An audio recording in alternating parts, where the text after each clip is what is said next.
Okay, I'm going to get to a couple of questions here really quickly as we kind of close out the program. These are questions from Hilton Honors members, and so I'm going to try to answer these the best that I possibly can. Okay, so Katie R. she writes in and says, "How do you think the committee would handle a 12-1 Alabama versus a 12-1 Texas?" Well, we're going to find out, but I will just tell you that head-to-head has to matter because guess what doesn't happen, generally speaking, in college football? Generally speaking, teams that are in the top five don't lose at home. In fact, this year, top five teams are 31-1 in their home stadium. The one loss was Alabama when they lost to Texas. So I don't really care if it happened in September or in November. That game has to matter and it has to mean something. So I do think that the committee, if it came down to it and they had to compare 12-1 Alabama and 12-1 Texas, they would look favorably on Texas. Now, in that scenario, Bama would be an SEC champ and probably go as well. So the scenarios might play out where they would both get into the playoff, but boy, head-to-head has to matter. Or else, what are we doing? Why play the games? We could just have Vegas tell us who they think would win, and then we could put teams in because of that. All right, let's move on. Dave says, do you think the increased use of the transfer portal is good for college football? Does it bring more parity or is it a detriment? Well, if you have been following the sport like I do, and you probably are since you're listening to this show, you'll know that the transfer portal in the last couple of days has been wild. Lots of players from all over, big names, small schools, big schools. Doesn't matter. All these kids are looking for other opportunities at different places. You've got quarterbacks like Cam Ward from Washington State. He's going to command quite a bit of attention in the transfer portal. You've got now the added NIL aspect of what's going on and what it's going to cost for a team to bring in a player like Cam Ward. It's not out of the question that a player, a premium quarterback in the transfer portal, in particular a guy who's got a track record and experience under his belt, that he could command between $1.5 and $2 million for his next season of college football. Sounds outlandish, yes, but it really isn't when you talk about the value that a quarterback could bring to a program and what that could mean for their season moving forward. Is it good for college football, the transfer portal? Probably.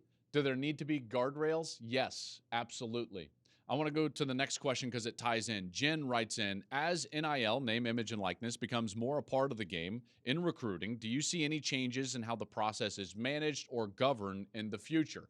Yes, it is going to be changed and it will be managed to some degree. What's going to end up happening and what we have right now in college football is that the leaders in college football, a lot of the commissioners, they're in Washington, D.C. almost weekly, lobbying our Congress for help in terms of protecting and putting guardrails on intercollegiate athletics, but namely football. And part of that means that we need to find an opportunity to protect the student athletes better. Now, you might be thinking like, well, how does that relate? If they're going to get $1.5 million or $2 million, what does it mean to also protect them?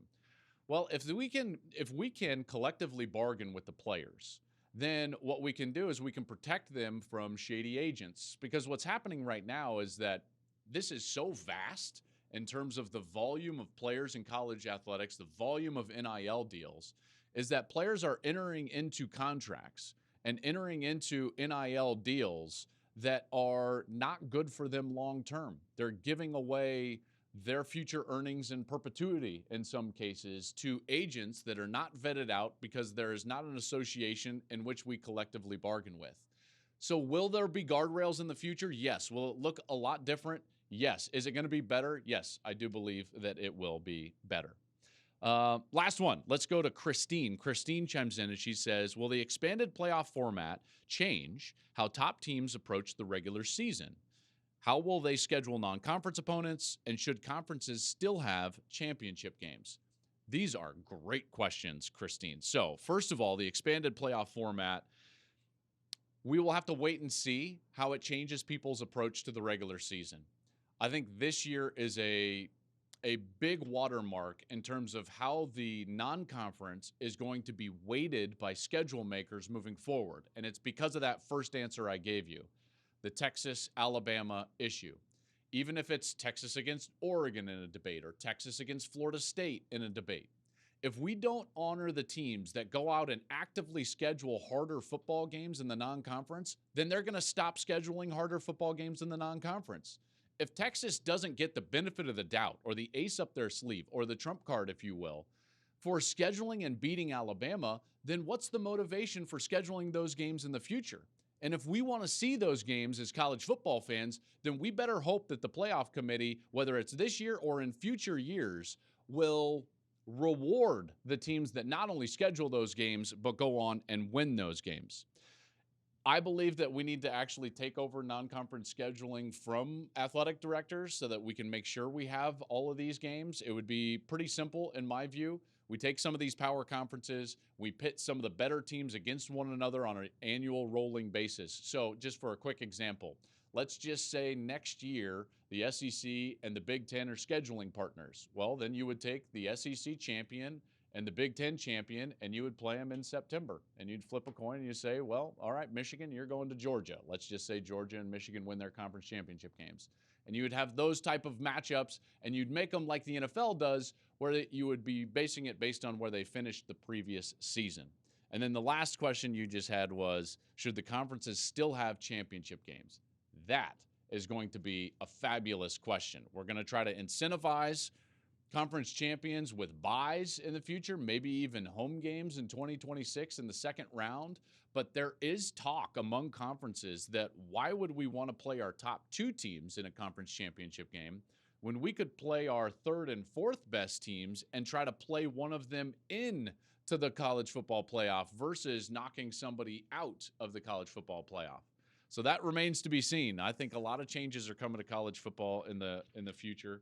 Some will have to do with the players and the individuals, and others will have to do with the structure and the postseason and how we crown champions. Thank you for watching the Joel Klatt Show YouTube channel. And if you liked this clip, make sure to like it and subscribe to the channel, and you can stay up to date on all of my college football coverage.